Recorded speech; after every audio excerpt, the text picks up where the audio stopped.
It is shockingly scary. It's scary that anything can be imagined, that this is actually completely legal. There's nothing illegal about it. The state's view of the poor is essentially that they are dispensable.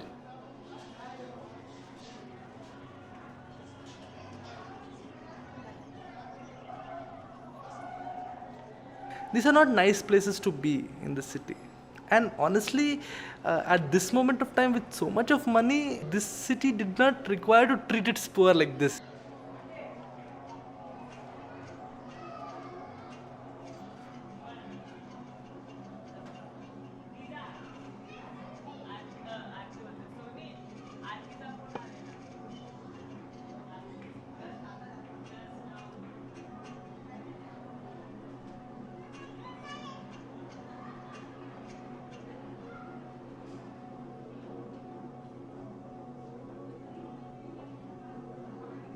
जब वहाँ से हमारे को बताएं कि आपको वहाँ building flat मिलेगा, तो हम लोग उस वक्त बड़े खुश थे कि चलो हम लोग के दिन तो यहाँ जरी मरी में गुजर गए हैं, लेकिन हमारे आने वाले बच्चों के लिए अच्छे मकान मिलेंगे, बच्चे पढ़ लिख के कहीं ऑफिस में काम ज्वाइन करेंगे, वहाँ जब अच्छी सोसाइटी में जाएंगे, बिल्डिंगों में रहेंगे तो उसके अंदर बदलाव होगा।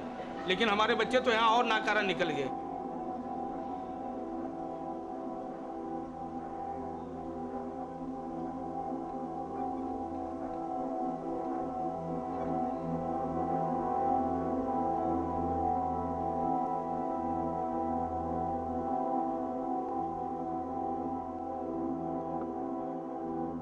It's not clear what is the purpose of these slum rehabilitation schemes, whether it is actually to rehabilitate the poor or basically to displace them.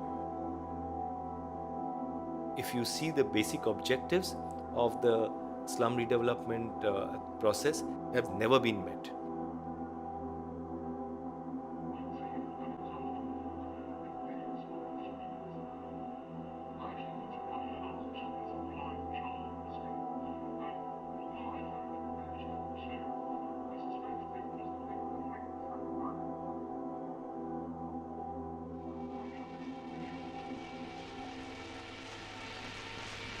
We are now on the subject of slum clearance and rehabilitation of slum dwellers in some built-up, hygienic, happy and healthy accommodation. And how much accommodation is there inside each one of them? Each tenement consists of one room and a kitchen, plus an independent bath and WC. The rent varies from about 20 rupees to 45 rupees, depending on the year in which the construction was made. The model is here, which is ground and 2 stories, but we have later on started ground and 4 stories. We have also got single-storied or ground floor tenements for them.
ऐसे सब कैमरे में लिखो पानी का इंतजाम करो हमारा। एक तो लाके फेंके किनारे को हमको पहाड़ी के ऊपर मरने के लिए। चाची कौन से माले पे रहती हैं आप? 7 माले पे। कपड़ा धोने नीचे आना पड़ा? क्या करना फिर पानी नहीं चढ़ा तो 2 दिन से पानी नहीं हमारे यहाँ।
What gets very difficult to resolve is the SRA as a formula seems to benefit everybody, including the slum dweller on the face of it.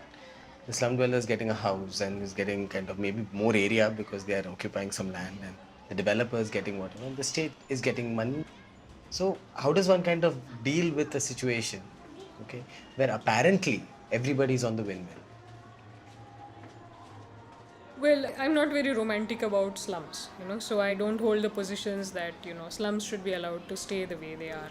But what needs to be removed from this entire exercise of what they call rehabilitation is the whole commercial element, because the whole system today, the way it is based on profit. You motivate builders to make profit, and what they build for the poor is in a sense a kind of a byproduct of their main business, which is to make high-end real estate available and profit from it.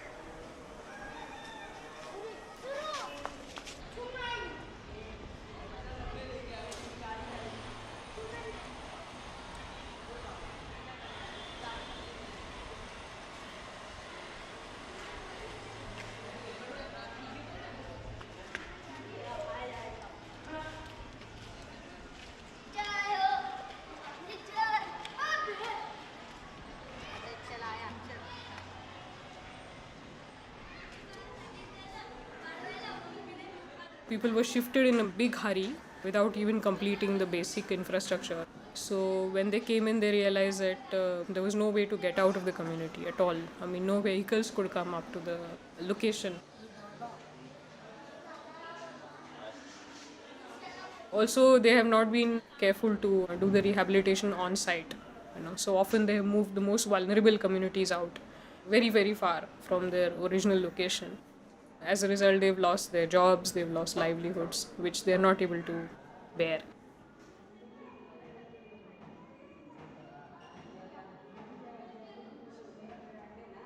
I was talking about the point of community dynamics and community themselves having their own politics. There are voices among the community obviously who are opposing the project, but there are voices who are clearly saying that this project would benefit them.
और ये lift कब से बंद है? Lift तो खैर बंद ही, किसी ने यूज लिफ्ट कोई यूज ही नहीं करता है, क्योंकि वो हमारे लिए लिफ्ट वो खाली लगी हुई है, 10 साल से बंद पड़ी एकदम भंगार कभी हो गई। फ्यूचर में चालू होगी और उसको मेंटेन कर पाएंगे हम लोग, वो हमारा सपना है। वो छोड़ दिया हम लोगों ने।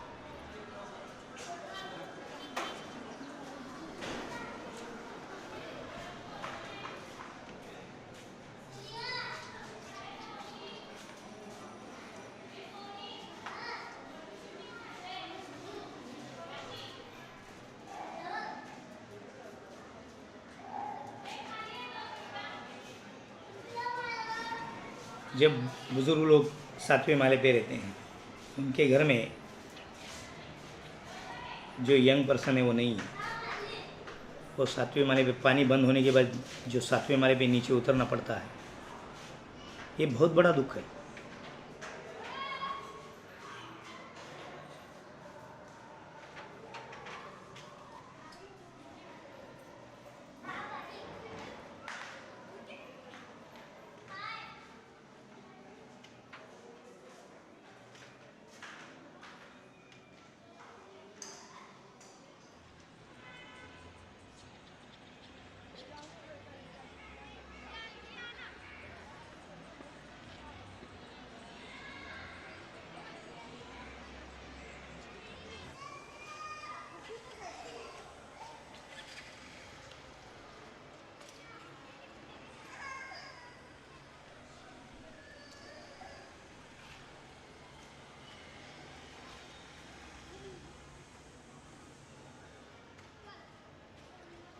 I have become quite sensitive to the problems of slum dwellers.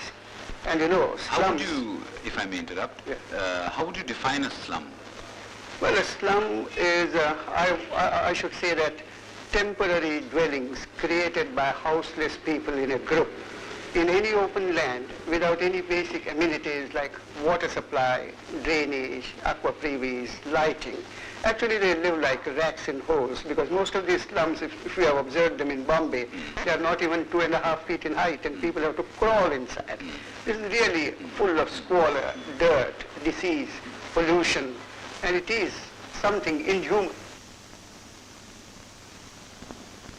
They have only one philosophy, and that is existence. And that creates a lot of problems for us because in a slum, which is a conglomeration of all types of people, the floatism and the jetism of society, there are smugglers, there are casual workers, there are thieves, there are prostitutes, there are other antisocial elements which always pose a problem of law and order for us.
मुझे तो लगता है यहाँ पे जो आते हैं कि बम्बई में काम करने के लिए आते हैं, अगर सपना देखे तो वो पूरा हो सकता है, अगर सोचेगा नहीं तो होएगा नहीं।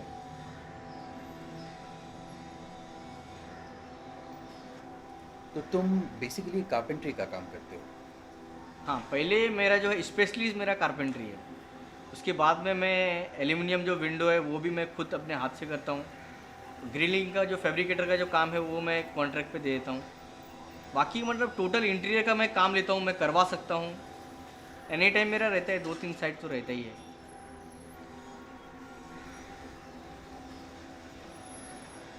पहले मैं रेंट पे ही रहता था, ऐसे 4-5 आदमी साथ में रहते हैं, सब वर्कर्स लोग रहते थे तो मैं भी उधर ही रहता था। उसके बाद में मैं सोचा कि अभी खुद का ले सकता हूँ, तो मैंने खुद के लिए एक लिया जो अकेले रहने के लिए, टाटा कॉलोनी में। वो मैंने कुछ लिया था 1,50,000 में। 50,000 रुपये मेरे पास था कैश और 1 लाख का मैंने लोन किया था। तो लोन करने के बाद मैंने वो घर लिया। कुछ मैं वहाँ पे था 8 या 9 साल था वो घर में। तो वो बिल्डर ने ले लिया, MK बिल्डर करके वहाँ पे ले लिया है, उसने रीडेवलपमेंट करके बनाया है, तो मुझे कुछ पैसे दे दिया था वो। उसके बाद तुमने कुछ प्रॉपर्टी लिया कि क्या किया? हाँ, प्रॉपर्टी मैंने लिया है, जैसे कि एक मैंने खार में लिया है, प्रोलाइन फिटनेस करके एक है, उसके पीछे जस्ट बिल्डिंग है तिरुपति करके, उसमें मैंने लिया है 1 BHK का। और एक मैंने बैंडा ईस्ट में भी लिया है, तो वहाँ पे मैंने भी 1 BHK का लिया है। और एक मेरा जो है जहाँ पे मैं रहता हूँ वो भी मेरा खुद का ही है, चौल है वो भी अभी। तो वो ठीक है एक तरीके से कि हो रहा है तो बहुत अच्छा ही हो रहा है, और होना भी चाहिए, नहीं तो सब झोपड़पट्टी में कितना रहेंगे आदमी।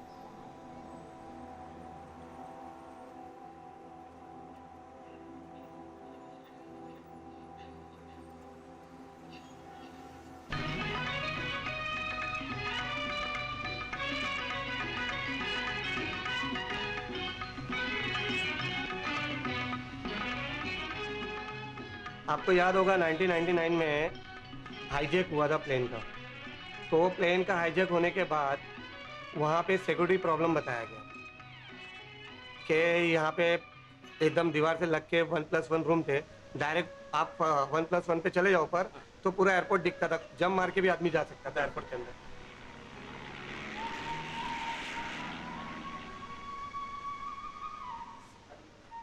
प्लस ये बताया गया कि एक रनवे का प्रॉब्लम है इधर, एक रनवे में प्लेन को 10 से 15 मिनट वेटिंग करना पड़ता है। तो जो आउट ऑफ कंट्री के प्लेन्स आते थे तो उनको जितना वेटिंग लगता था उतना उनका चार्जेस बढ़ता था। तो वो रनवे बनाने की वजह से और सिक्योरिटी रीजन, ये दोनों चीज़ बता के उन्होंने ये स्लम को हटाया। हमारा जो स्लम हटा तो आज हम लोग जाते हैं देखते हैं हमारे स्लम के जहाँ हमारे झोपड़े थे आज वहाँ रनवे है, वहाँ से प्लेन उड़ रही है।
हम जहाँ पे थे वहाँ अच्छे थे, मेरा तो बोलना इतना ही है। जो लोग घर में अपना खाना पकाना नहीं कर सकते वो लोग सोसाइटी का मेंटेनेंस वगैरह और ये सब चीज़ें कितना मैनेज करेंगे। आज 150 से 200 रुपये एक रूम से पर हेड लिया जाता है, उसमें पैसेज की लाइट का बिल भरे, कचरे वाले की साफ़ सफाई का भरे, या ड्रेनेज सफाई होती है उसका भरे, या असेसमेंट टैक्स भरे, या वाटर चार्जेस भरे।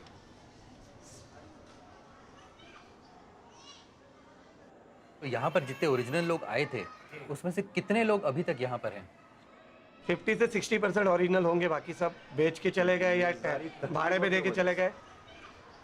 अभी देखिए, जैसा मैंने आपको बताया कि एक परिवार के 4-5 लोग काम कर रहे हैं तो घर चला रहे हैं। आज उनके उतने कैपेबल नहीं है तो वो बिल्डिंग में रह के क्या, ये बिल्डिंग की ईंट और ये घर तो खाएंगे नहीं,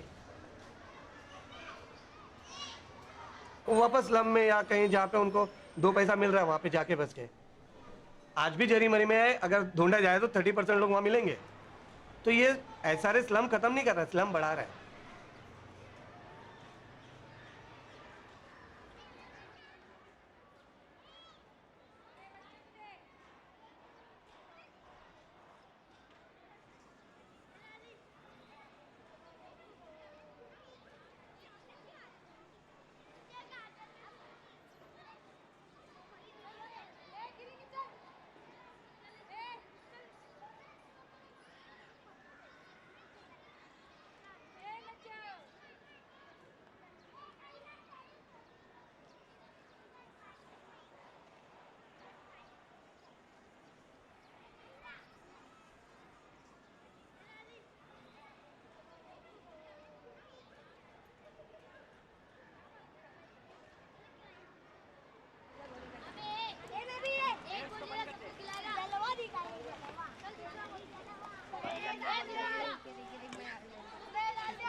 ये SRA प्रोग्राम शुरू हुआ तो इसकी दिक्कतें लोगों को देखने को मिली, तो आपको लगता है इससे प्रोग्राम में कुछ बदलाव आया? आपको बताता हूँ बदलाव कहाँ से आया, कैसे आया। जब मंत्री पार्क बना, जब वहाँ पे माड़ा की बिल्डिंगें बनी, जब वहाँ पे बंगलो बने, तो वो रोड का बदलाव आया। वो बदलाव ये हमारे लिए नहीं आया, उनके लिए आया। मिला है हमको। आपको बता रहा हूँ बदलाव कब आता है, जब वहाँ पे कोई बड़े रिहायशी लोग आते हैं तो वो रोड का बदलाव आया।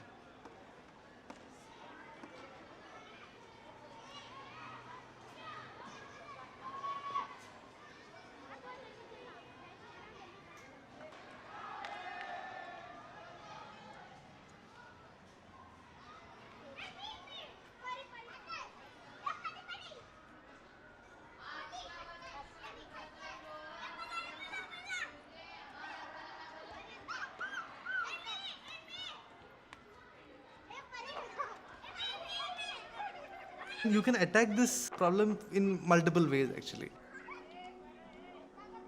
The part of the city which is not really a nice part to live, that is being prepared for future investment. First level, you have a set of people who are thrown into this whole thing.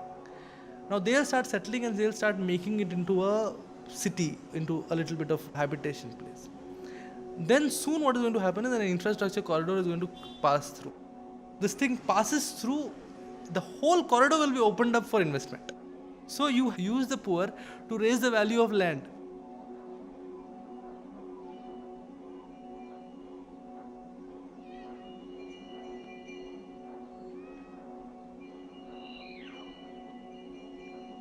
within a completely market-driven situation where builders come to slum areas and they just hand out money even before the slum rehabilitation process begins. I think a lot of NGOs got in with a well-intentioned agenda of ensuring that whatever state services or whatever state programs are there will reach the people.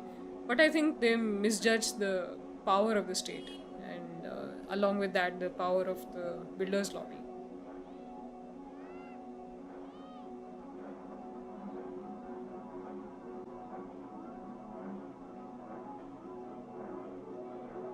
The redevelopment scheme brought in this magnanimous coalition of actors. There was NGOs, World Bank, state, builders who came together.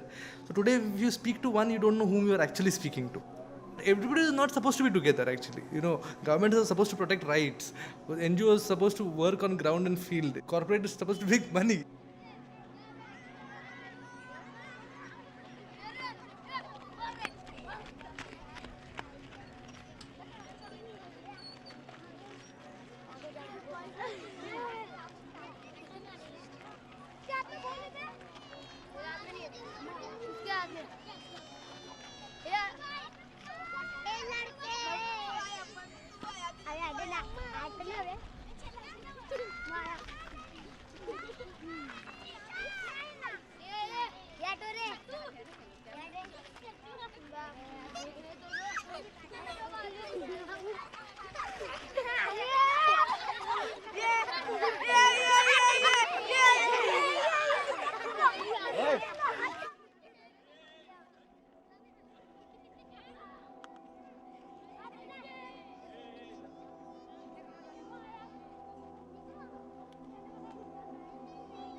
हमारा ने जो allotment दिया उस पर लिखा हुआ है जब चाहे तब हम इसको खाली करा सकते हैं।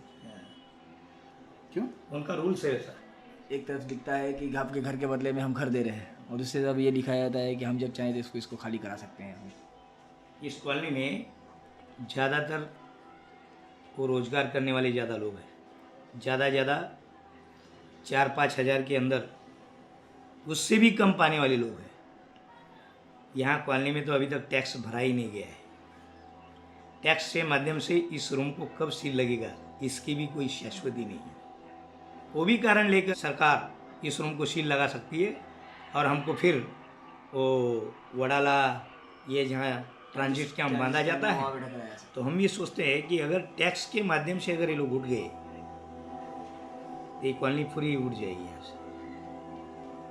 यहाँ से भी भागना होगा।